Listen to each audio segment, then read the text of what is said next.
اهلا بيك يا رفيق. النهارده تقرير جديد هنتكلم فيه عن واحده من انجح العربيات في السوق المصري على مدار سنين كتير. اهلا بيك يا رفيق مع هيونداي ماتريكس، واللي طلت علينا في مصر من سنه 2001 وحتى سنه 2008 لحد ما زهقنا منها. تعتبر هيونداي ماتريكس هي الجيل الثالث من هيونداي الانترا او من فئه الالنترا بشكل عام، ونزلت في مصر بثلاث نسخ: الكوري والمصري والخليجي، واسواقهم واقذرهم على الاطلاق هي الفئه المصري للاسف. تعتبر ماتريكس هي العربية الاقتصادية الأولى للأسرة المصرية المتواضعة، وعلى الرغم من ذلك إلا إن شكلها للأسف بالنسبة لي غير محبب على الإطلاق. شكلها بجد غير مقبول تماما. نزلت ماتريكس بثلاث نسخ من المحركات، والمحرك اللي نزل عندنا هنا مصر كان 1600 سي سي وبيخرج 103 حصان، وكان بينزل المحرك ده على نوعين من الفتايس. الاول كان مانيوال 5 سرعات، والتاني كان اوتوماتيك 4 سرعات. وللاسف الشديد تسارع الماتريكس من 0 ل 100 بيحصل في حوالي 14 ثانيه، وده طبعا لازم يخلق عندك انطباع مبدئي كده ان العربيه دي تسارعها بطيء جدا جدا وتجميعها بطيء، وخصوصا لو انت كمان محمل فيها عدد. استهلاك البنزين في الهيونداي الماتريكس امر نسبي، يعني انا بالنسبه لي العربيه مش افضل استهلاك بنزين ممكن تاخده من العربيه. في ناس او ملاك بيقولوا ان العربيه بتستهلك بنزين، في ناس تانية بتقول ما بتستهلكش بنزين. اعتقد ان انت لو مهتم بصيانه العربيه او بصيانه المحرك تحديدا الموضوع هيبقى كويس معاك، واستهلاك البنزين هيبقى كويس معاك. غير كده هتبدا تحس انه فعلا في استهلاك للبنزين. الفتيس الاوتوماتيك في الهيونداي الماتريكس معروف انه بيبقى فيه شويه مشاكل في الكهرباء، احيانا العربيه تلاقيها بتطلع على الثالث، احيانا الغيار الرابع ما بيجيش، فيها شويه لخبطه في الكهرباء بتاعه الفتيس، وخصوصا لو انت كمان شاريها مستعمله والشغل اللي فيها معمول بلدي او الضفيره اللي فيها معموله بلدي هتواجه شويه مشاكل في الفتيس، خد بالك منها. صوت المحرك في الهيونداي الماتريكس اثناء ما العربيه ماشيه وتحديدا على السرعات العاليه تحس ان المحرك قاعد بين فخادك جوه الصالون، يعني ان المحرك مش قاعد في الكبوت او في الغرفه بتاعته، لا، من شده ما هو صوته عالي ومزعج جدا والعزل سيء جدا تحس ان المحرك بيشتغل بين فخادك. المساحات الداخليه في الهيونداي الماتريكس بالنسبه لي من اسوأ ما يكون، وخصوصا الكنبه الخلفيه.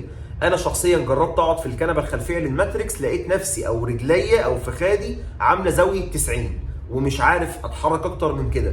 الامامي او الجزء الامامي من الصالون تمام، يعني ما اقدرش اقول ان الناس اللي قدام قاعدين متضايقين، لكن حرفيا الناس اللي قاعده ورا في الكنبه الخلفيه انا بالنسبه لي يعني كراجل مش رفيع انا ما كنتش مرتاح اطلاقا. بس على النقيض الشنطه الخلفيه للعربيه دي ممتازه جدا ومساحتها حلوه جدا وهتشيل معاك كتير جدا جدا. خامات الصالون الداخليه اغلبها من البلاستيك الرديء، وده هيخليك طول ما انت ماشي بالعربيه تسمع اصوات طقطقه من الفرش او تزييقات عادي بقى، خلاص كبر دماغك. صيانتها وقطع غيارها موجودين في كل مكان، جديد واستيراد. صيانتها بسيطه مش معقده، مفيش حد ما بيحبش يشتغل في الماتريكس. عربيه عاديه جدا، هي تعتبر كانها فيرنا. اسوأ مشكله بتقابلنا كفنيين او كمهندسين اثناء ما بنشتغل في الهيونداي الماتريكس ان الغرفه بتاعتها او الحوض الامامي بتاعها اللي محطوط فيه المحرك للاسف ضيق جدا جدا جدا. تحس يعني انه اللي عمل العربيه دي قاصد انه يبيض على الصنايعي او على المهندس اللي شغال في العربيه. انا مانيش فاهم ليه. اعطال المحرك في الهيونداي الماتريكس تكاد تكون قليله جدا. العفشه ناشفه شويتين 3 4 5، يعني العفشه بتاعتها لا سيئه بالنسبه لي، برضو بالنسبه لتجربتي سيئه، وبالنسبه للناس الملاك اللي كانوا بيجروا بالعربيات في مشاكل العفشه سيئه. العربيه مش ثابته اطلاقا بعد ال 120 130، مش بتاعتك حرفيا.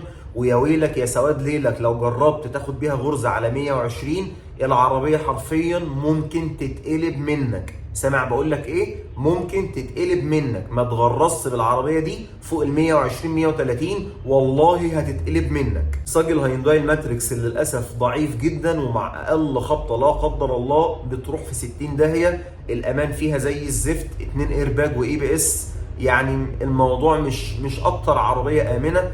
بس برضو نرجع ونقول زي ما قلنا في بداية التقرير كده ان العربية دي اقتصادية وعربية لأسرة مصرية متواضعة، يعني هي مش عربية سباق فانا عايز بقى اخد بقى منها تسارع، ولا هي عربية الماني بمليون 2 مليون جنيه فانا هاخد فيها بقى 20 ايرباج واي بي اس واي بي دي. هي عربية اقتصادية معمولة لفئة معينة من الناس، فاللهم لك الحمد وبوس ايدك وش وظهر. اعادة بيع العربية ممتازة جدا وسريعة، والعربية فعلا مطلوبة في السوق المصري زي ما قلنا في بداية التقرير، مش هتواجه اي مشاكل في اعادة البيع بتاعتها. وبس كده، اتمنى ما اكونش طولت عليك.